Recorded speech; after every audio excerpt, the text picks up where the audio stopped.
हमारे समाज में परम पूज्य शंकराचार्य जी का स्थान सर्वोच्च है। वे सनातन परंपरा के रक्षक, ज्ञान के दीप स्तंभ और करोड़ों लोगों के मार्गदर्शक हैं। जब वे अध्यात्म, संस्कार और धर्म पर बोलते हैं तो पूरा समाज ध्यान से सुनता है, क्योंकि वह उनका क्षेत्र है। किंतु जब वे राजनीति पर बोलते हैं तो उनसे अपेक्षा होती है कि उनकी वाणी संतुलित, तटस्थ और समाज को जोड़ने वाली हो।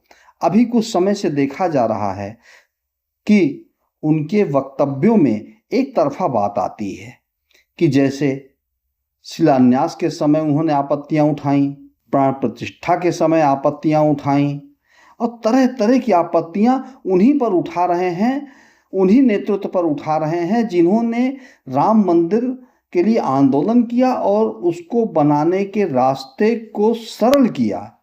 और जिन लोगों ने गोलियां चलाई उन पर वे मौन रहते हैं, उनके समर्थन में खड़े हो जाते हैं। तो यह बात कुछ उचित नहीं लगती है। और रही बात चंदे पर भी, चंदे की जो चोरी हुई है उस पर भी वो मुखर हैं।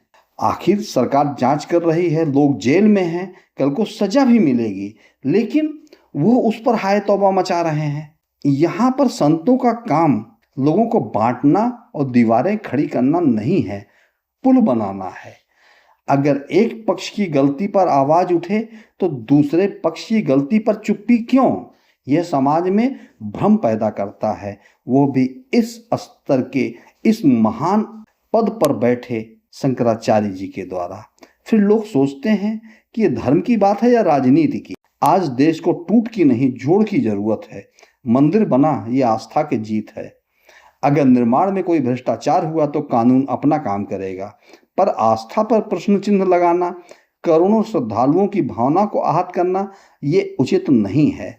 इसलिए मेरा विनम्र निवेदन है कि हमारे पूज्य शंकराचार्य जी समाज का मार्गदर्शन करें, हमें सिखाएं कि कैसे राम जैसा बने, जो निषाद को गले लगाते हैं, सबरी की बेर खाते हैं और विभीषण को भी सम्मान देते हैं। राजनीति की आलोचना हो पर वह रचनात्मक हो, आरोप हो तो प्रमाण के साथ हो। अंत में यही कहूँगा, धर्म हमें बांटने के लिए नहीं, जोड़ने के लिए है। संत हमें भड़काने के लिए नहीं, शांत करने के लिए हैं। और हम सबकी जिम्मेदारी है कि हम हर बात को विवेक से सुने और देश हित में सोचें, क्योंकि एक मजबूत राष्ट्र तभी बनेगा जब धर्म भी अपना काम करेगा और राजनीति भी अपना काम करेगी।